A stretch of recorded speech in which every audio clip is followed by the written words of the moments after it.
विद्यार्थी मित्रांनो,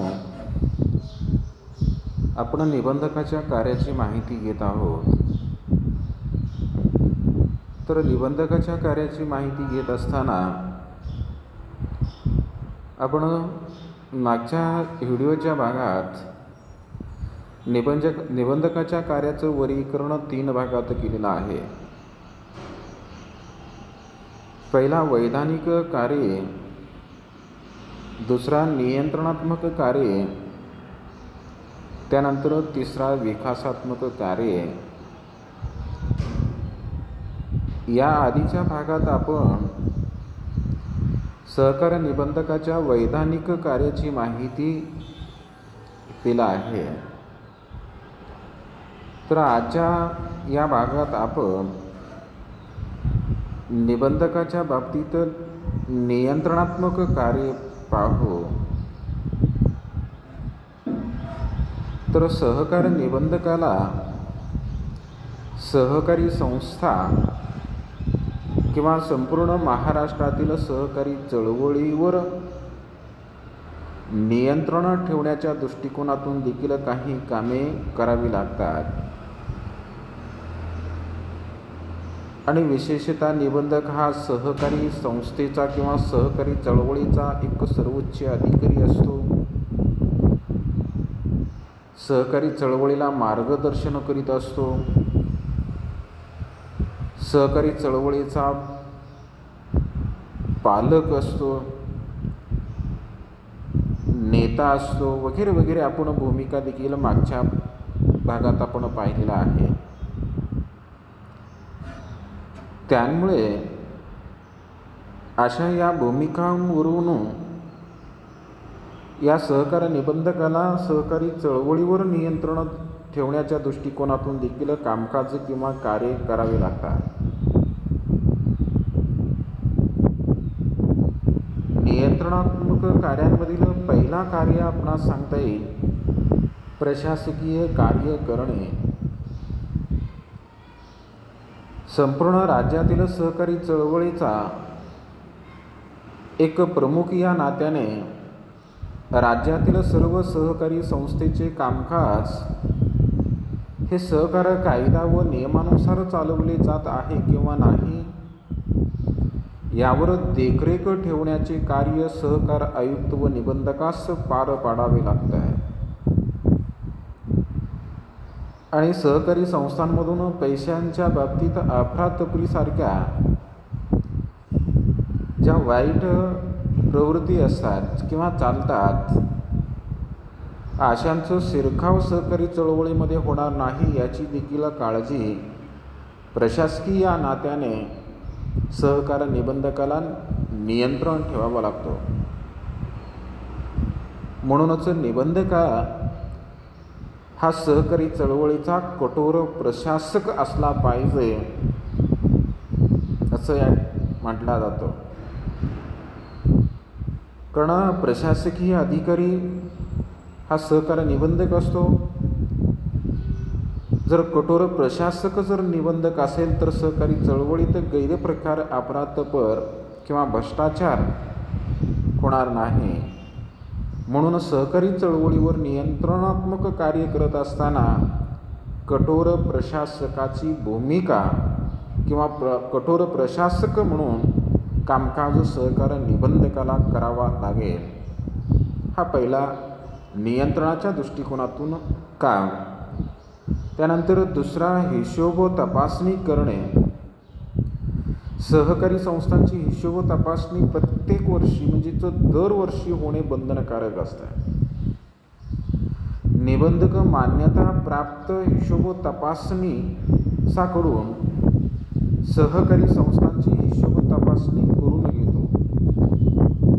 आता हिशोब तपासणी म्हणजे काय? संस्थेचा जमा खर्च, हिशोब पुस्तके, बँक खाते पुस्तिका, मालमत्ता ह्या सर्व बाबी वर्षभरातील तपासल्या जातात. आणि वैधानिक हिशोब तपासणीमध्ये काही चुका आढळल्यास त्या दुरुस्त करून घेण्याचे कार्य करावे लागते. या प्रकारे सहकार निबंधकाला हिशोब तपासणीच्या माध्यमातून संस्थांवर नियंत्रण ठेवावा लागतो. हिशोब तपासणी जर नाही केल्यास संस्थेत अपराधपर होऊ शकतात. म्हणून सहकार निबंधकांच्या बाबतीत हिशोब तपासणी करणे हा दुसरा एक नियंत्रणात्मक कार्य. त्यानंतर तिसरा आर्थिक व्यवहारांवर नियंत्रण ठेवणे. निबंधक सहकारी संस्थांच्या संपूर्ण आर्थिक व्यवहारांवर नियंत्रण ठेवतो, कारण गैरप्रकार अपराधपर होण्याची जास्त शक्यता सहकारी संस्थांमध्ये असते. म्हणून अशा गैरव्यवहारांवर नियंत्रण ठेवतात. कायद्यात आवश्यक तरतुदी करून सहकारी संस्थेच्या कर्ज गुंतवणुकीवर निर्बंध घातले जातात. म्हणजेच एकंदरीत सहकारी संस्थांच्या आर्थिक व्यवहारांवर नियंत्रण ठेवण्याचं नियंत्रणाच्या दृष्टिकोनातून कामकाज सहकार निबंधक करीत असतो. त्यानंतर चौथा, दोषी संस्थेविरुद्ध कारवाई करणे. एखादी संस्था सहकार कायदा किंवा कायद्यातील तरतुदींचे पालन करीत नसेल आणि सहकारी योजनांची अंमलबजावणी जर करीत नसेल, अशा अयोग्य किंवा दोषी संस्थांच्या विरुद्ध कारवाई करून त्या ठिकाणी कारवाई करू शकतो. दंडात्मक कारवाई असू शकेल. प्रसंगी एखाद्या सहकारी संस्थेची नोंदणी देखील रद्द करणे असेल तर या प्रकारे कारवाई करून सहकारी चळवळीवर नियंत्रण सहकार निबंधक ठेवीत असतो. त्यानंतर पाचवा शेवटचा नियंत्रणात्मक कार्यामध्ये शासकीय धोरणांची अंमलबजावणी करणे. महाराष्ट्र सरकारच्या ज्या काही शासकीय धोरणं असतात तर अशा धोरणांची अंमलबजावणी सहकारी चळवळ किंवा सहकारी संस्थांच्या माध्यमातून केला जातो. आता जनतेच्या विकासासाठी शासन जी धोरणे ठरवित विकास कार्य हाती घेतात त्यांची प्रभावी अंमलबजावणी सहकारी संस्थेमार्फत करण्याचे कार्य निबंधक करीत असतो. म्हणजेच शासकीय धोरण प्रत्यक्षात अंमलात आणण्याचं कार्य सहकारी चळवळीच्या माध्यमातून हे देखील एक नियंत्रणाच्या दृष्टिकोनातून काम सहकार निबंध करीत असतो. तर या प्रकारे निबंधकाला सहकारी क्षेत्रात सहकारी संस्थांबाबत नियंत्रणाच्या दृष्टिकोनातून कामकाज पार पाडावं लागतं. आता त्यानंतर निबंधकाच्या कार्याचं वर्गीकरण करीत असताना आपण विकासात्मक कार्य देखील सांगितलेलं आहे. सहकार निबंधक हा केवळ नियंत्रणाच्या दृष्टिकोनातून कामकाज करत नाही, तर सहकार निबंधक हा सहकारी चळवळीच्या विकासाच्या दृष्टिकोनातून देखील कार्य करीत असतो. कारण राज्य सरकारचा हा एक प्रतिनिधी असतो, सहकार खात्याचा प्रमुख असतो. सहकारी संस्थेच्या हिताच्या दृष्टिकोनातून विकासाच्या दृष्टिकोनातून विकास समोर ठेवून ह्या ठिकाणी सहकार निबंधक कामकाज करीत असतो. विकासाच्या संदर्भात कामकाज करत असताना आपणास पहिला काम सांगता येईल विकासाच्या दृष्टिकोनातून सहकारी क्षेत्राचे नेतृत्व करणे. कारण सहकारी चळवळीचा सहकार निबंधक हा नेता असतो. नेत्याची भूमिका त्याला पार पाडावी लागते आणि नेतृत्व करीत असताना सर्व सहकारी संस्थांची देखभाल करणे, सहकारी संस्थांना मार्गदर्शन करणे, संस्थांना मदत करणे.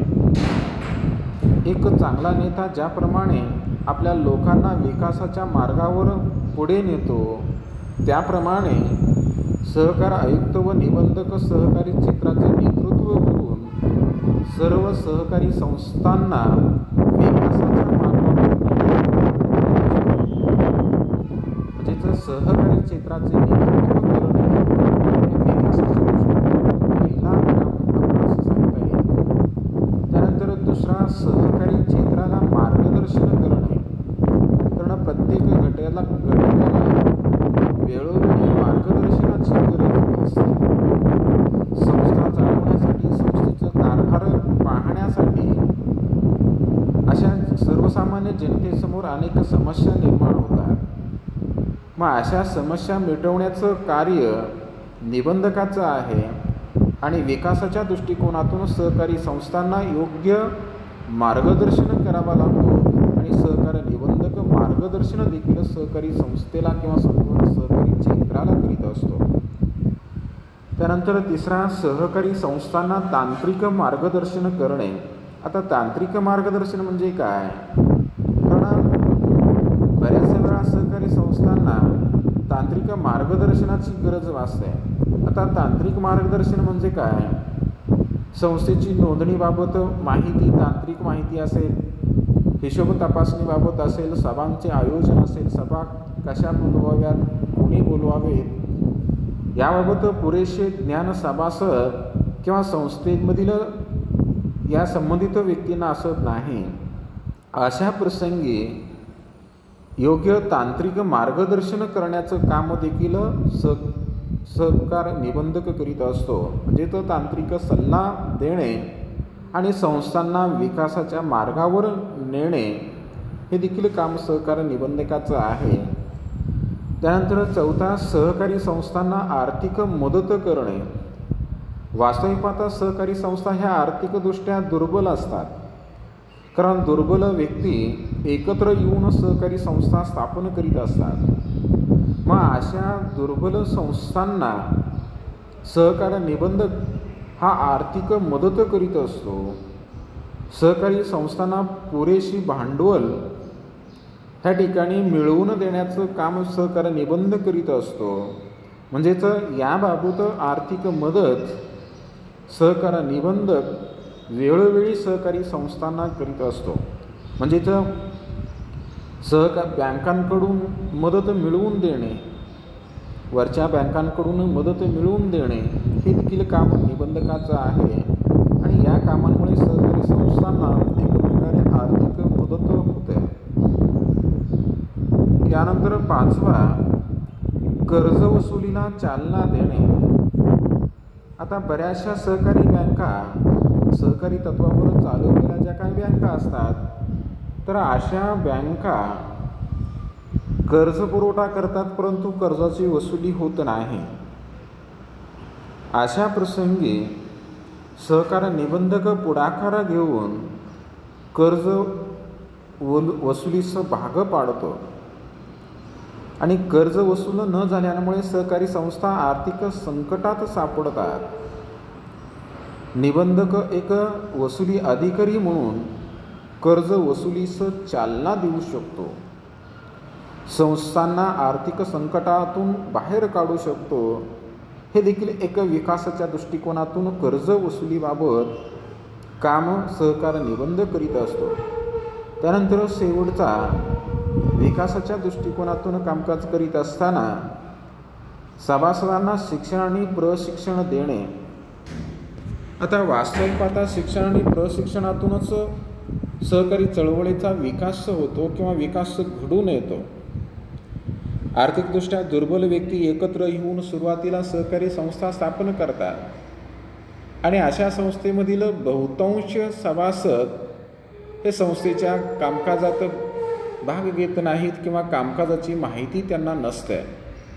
मुळात सहकारी संस्था म्हणजे काय, सहकार म्हणजे काय याची पुरेसं ज्ञान किंवा माहिती असत नाही. अशा प्रसंगी वेळोवेळी सहकार निबंधक सहकारी संस्था चालवण्याबाबत ज्ञान या ठिकाणी ह्या सभासदांना देण्याचं कार्य करीत असतो. म्हणजेच सभासदांना सहकाराच्या संदर्भात शिक्षण आणि प्रशिक्षण दिला जातो. केवळ सभासदांनाच नव्हे, सहकारी संस्थेमधील अध्यक्ष असतील, उपाध्यक्ष असेल, सचिव असेल, सभासद असतील किंवा कर्मचारी असेल तर यांना प्रशिक्षणाबाबत शिबिरे, कार्यशाळा, परिसंवाद, व्याख्यान आयोजन करून प्रशिक्षण देण्याचे कार्य सहकार निबंधक करीत असतो. म्हणजेच विकासाच्या दृष्टिकोनातून, सहकारी संस्थेच्या विकासाच्या दृष्टिकोनातून सभासदांना शिक्षण आणि प्रशिक्षण देणे महत्त्वाचे मानले जातं. मग या प्रकारे सहकार आयुक्त व निबंधकाला विकासाच्या दृष्टिकोनातून विकासात्मक कार्य करावे लागतात. सहकारी चळवळीवर नियंत्रण ठेवण्यासाठी नियंत्रणात्मक कामकाज देखील करावा लागतो. आणि त्याचबरोबर पहिल्यांदा पाहिल्याप्रमाणे निबंधकाला कायदेशीर कामकाज म्हणून वैधानिक कामे देखील करावी लागतात. या प्रकारे आपणास निबंधकाच्या कार्याच्या संदर्भात वैधानिक कामे, त्यानंतर नियंत्रणात्मक कामे आणि त्यानंतर शेवटचं विकासात्मक कार्य, ह्या सर्व कामकाजाची माहिती आपणास या प्रकारे सांगता येईल. तर या ठिकाणी आपण थांबू. धन्यवाद.